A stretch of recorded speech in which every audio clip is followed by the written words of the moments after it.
back to the Confident Coach, Module 2, talking about simplifying instructions.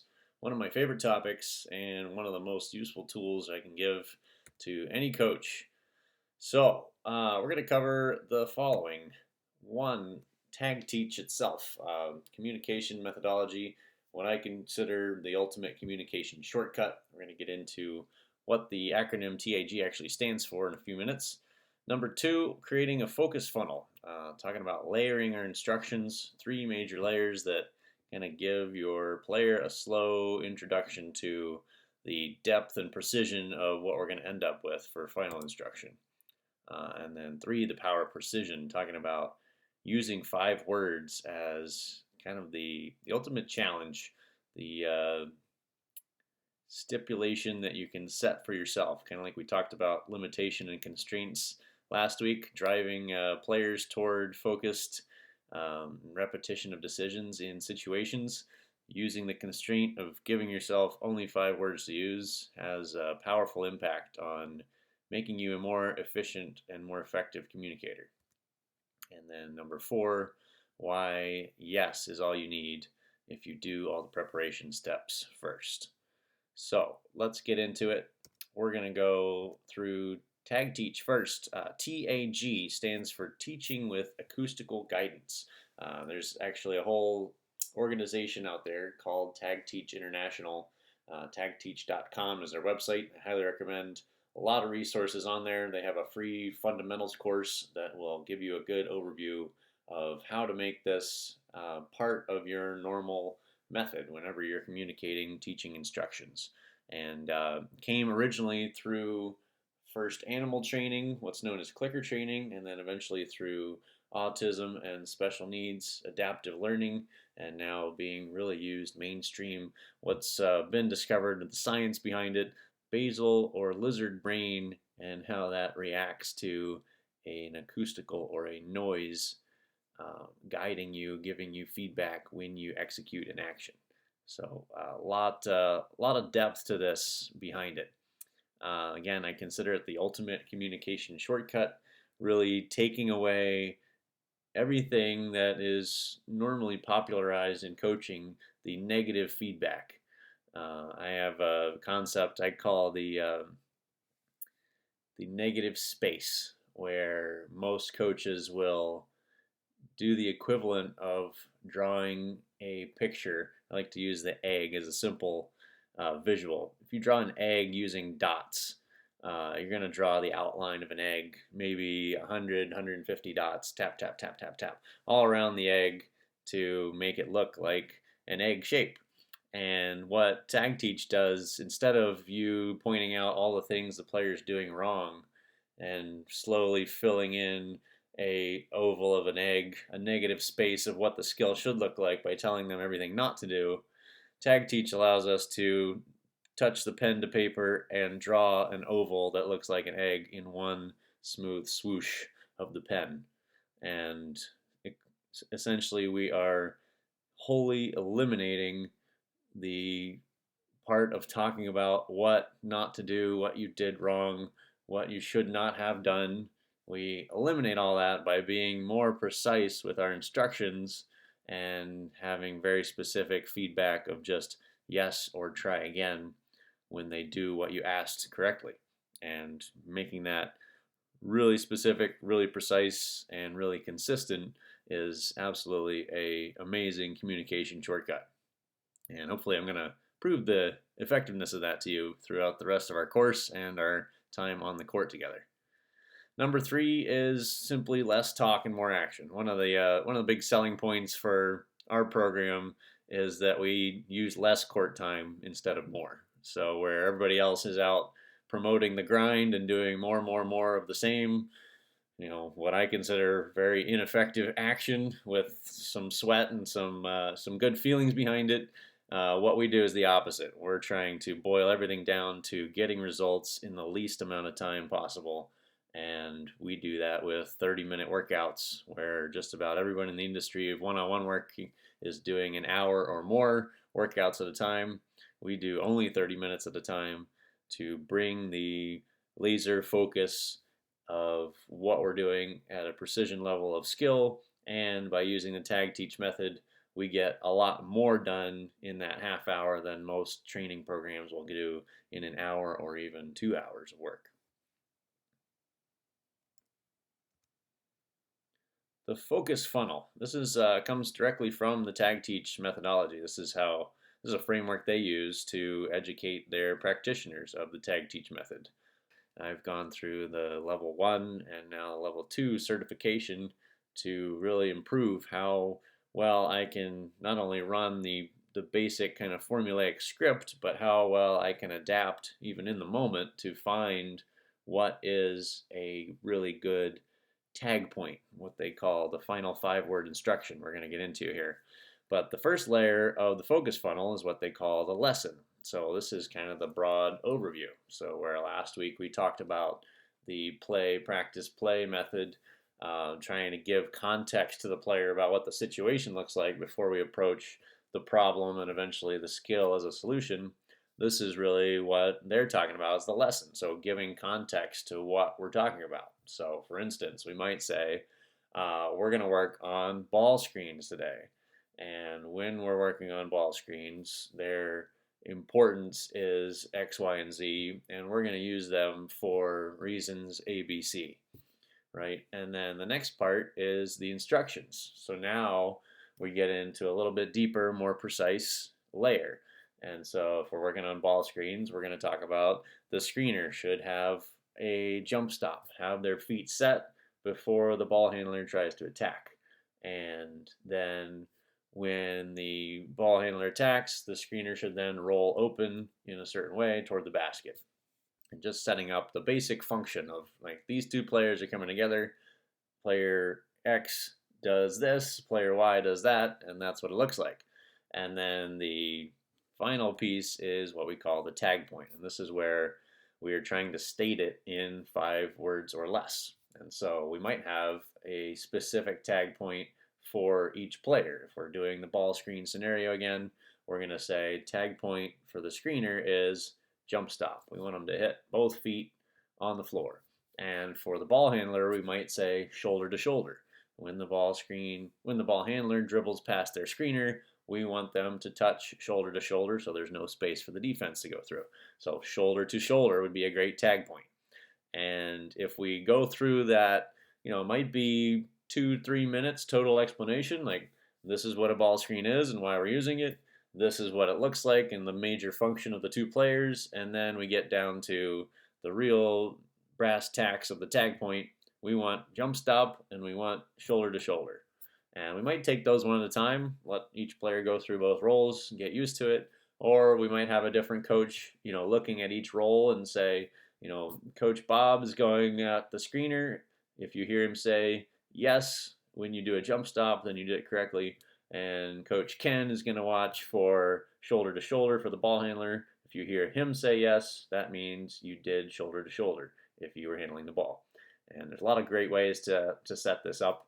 But this framework in itself is a great coaching tool. Just having a way to formulate what you're going to say in a way that gets across to the players without overcomplicating it, without saying too much, and without jumping ahead to the instructions without telling them kind of what the context is and why, which is important, especially as you're working with younger, less experienced players. So the 4 criteria of a tag point. In order to say it in 5 words or less, we've got several things that need to happen with this. So first, it needs to be what you want, making it a positive statement. So again, we're removing all the part of what we don't want and eliminating that to make this a lot simpler and clearer. And so we want to say, shoulder to shoulder rather than saying don't leave a gap between you and your screener. So saying it in a positive, saying what it is that we do want is essential part of this, kind of counterintuitive for a lot of coaches where we're constantly saying, what we don't want to do or correcting what we saw that was wrong.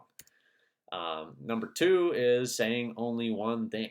So having a single focus, again, for each coach and each learner. If we have a team going on, we might have multiple coaches or multiple taggers working to reinforce the correct action for each specific role.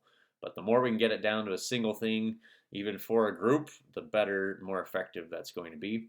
And we can also talk about, there's a concept that's been developed by Tag Teach called peer tagging, where we actually get players tagging other players as they're executing something. So a great efficiency tool for coaches. If you got a big group, you can split them up, have them partner with each other, and have them watch and tag, say yes. Find your precision feedback for them doing the correct action.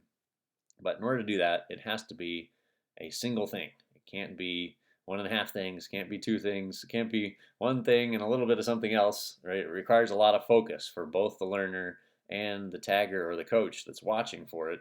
It needs to be a single thing to keep that attention focused. Number three, it has to be observable, right? You have to be able to see it happen. And with decision making, this is something that I've really spent a lot of time on trying to innovate in the past few years, is that, decision always produces action. And so if you can observe the action right after the decision, you can reinforce that, even though you can't physically see the decision happening. You see the outcome, nearly instantaneously after the decision's made. So, player takes a shot right when they catch a pass, you can tag them and say yes. Like, we were looking for shot on catch, under 1 second. We talked about the limitation of time last week.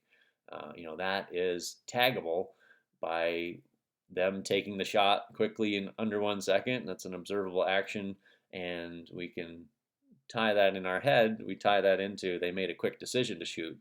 But again, it has to be the observable part that you're actually tagging. And so it can get complicated as you go down that rabbit hole. But one of the big realizations for me here is that every decision produces an action. So we can always find an observable part of it, even if it's kind of abstract.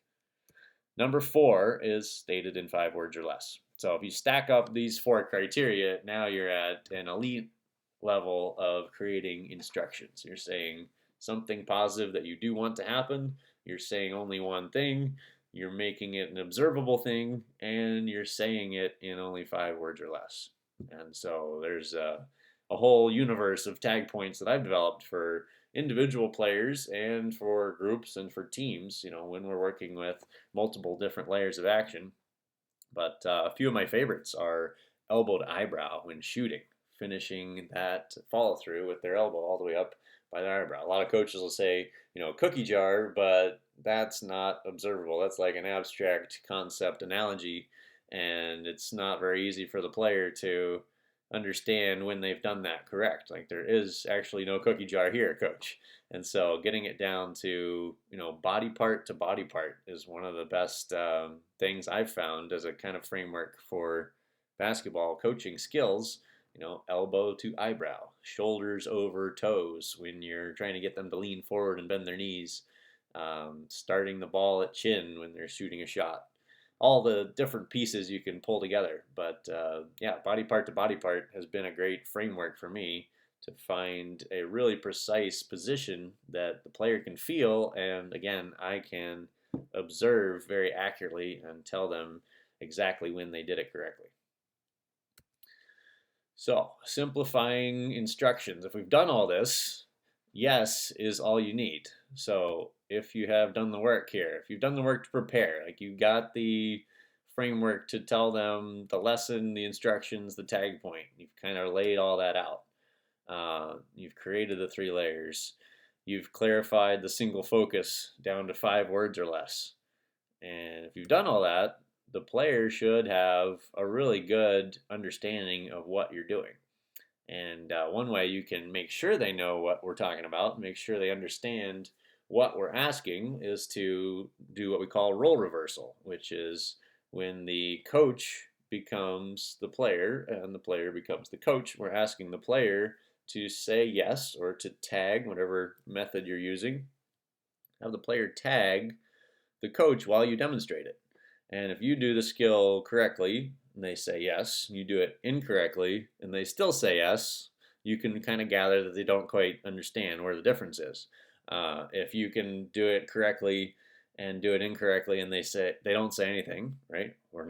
we're not even saying no when they do it incorrectly. We're saying try again typically, or no, not saying anything, and they figure it out.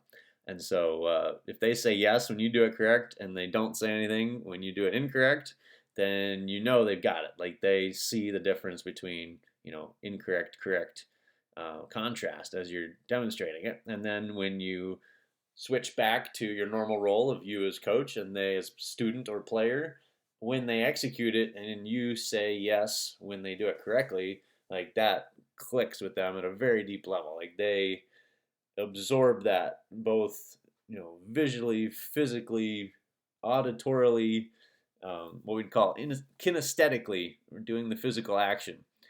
It's multiple layers that get kind of aligned instantaneously when they have seen it demonstrated and they know what it looks like, and then they execute it physically with their own body, and they hear you say yes at the instant when they do it correctly. That shortcuts the brain in a lot of ways that makes that learning stick better than just about anything else in the world that I've ever experienced, and it's absolutely fantastic. So the kind of the pieces here that are coming together to make this work. Again, it's concise instructions and precision feedbacks. Kind of the shortest way I've found to describe this. We're getting the instructions boiled down to 5 words or less, and our feedback is only the word yes exactly when they executed it, right? And it's important to have consistency with that. We're going to talk about kind of tone of voice and how that changes things. You could say yes or almost, which I find myself doing still to this day and kick myself once in a while, right? Because I got 90% of what I wanted and almost did it, but there's really should be no almost. It should be yes or try again and let them self-calibrate. And a lot of times it ends up requiring a further breakdown. We might separate a small piece of skill that we thought was small enough. We might break it into more smaller chunks for them to achieve a perfect yes on one of those chunks and then start assembling it. So again, concise instructions and precision feedback is really the core of why this works. The simplicity, like I said, it clicks with our base level brain. Our lizard brain gets a dopamine hit whenever we do something correctly and hear a noise that tells us we did it correctly exactly the same time. It's the same concept as the clicker training with dogs, with cats, with all kinds of animals and creatures. When they associate the click or the yes with having done the action correctly, in their case, they're getting a treat. But in our case, we're making a basket, and that reinforces us enough to know that we did it correctly. And that dopamine actually hits the brain and accelerates learning. It does all kinds of amazing things by just having that precision of feedback right when we do it correctly. Number 3, again, it shortcuts both the communication and the learning. So, I talk about it as the ultimate communication shortcut for coaches, but I also consider it a shortcut for learning, right? I could spend multiple hours with a player doing the normal coaching, negative space approach of telling them what not to do, and probably eventually get them there to doing the skill correctly. But I can spend 10 minutes with a player and identify 5 or 6 tag points, and they'll make the same amount of progress in 10 minutes that they did in 2 hours. And that's really the biggest leverage that I can get out of using this approach. And then again, the physical and auditory we just talked about. That physical sensation, the kinesthetic sensation of executing an action and getting the noise, the yes, the auditory confirmation at the same time really makes that stick. And we've further reinforced our players with video and by having them watch themselves do it. I like to call it seeing themselves through the coach's eyes. But when they watch themselves on video do it incorrectly, watch themselves on video do it correctly, and see themselves do it kind of re-experience what it felt like by watching their own body. They kind of naturally get pulled into that, and they hear on the video again the reinforcer of yes from the coach when they do it correctly. I think all of that stacks up to be even another layer of reinforcement. So I always encourage everybody to use video. A lot of people, video games, but not practices. I highly encourage you to take video of practice whenever possible. There's phone cameras available everywhere.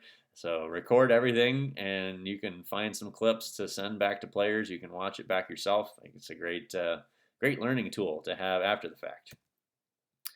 All right, so we're gonna wrap it up there with our tag teach concepts. Pretty in-depth detail on a simple subject of just simplifying your instructions. But I think overall, if you can adopt even a small piece of this, you're gonna make yourself a far better communicator and a far more effective coach, which is really my ultimate goal with this. Coming up in Module 3, we're going to talk about the principles of offense, what I call the big three offensive tactics for youth basketball. And I might surprise you with a couple of them. Might be some that you would not normally think of. So I'm not going to give you any more details. I'll let you kind of see if you can come up with what those three might be, and you'll see how accurate you are when you watch Module 3. And the second part of that, Module 3, will be our order of operations. We're going to talk about that both from a team standpoint about how we're attacking and why we want to prioritize certain actions to attack before others, and also as an individual player, what's our order of operations when we catch a pass, when we are attacking the basket, multiple different situations where the individual player can identify what should be option one, what should be option two, and drastically improve their decision making and their decision speed by doing so. That's it for week 2. I'll see you on the next one.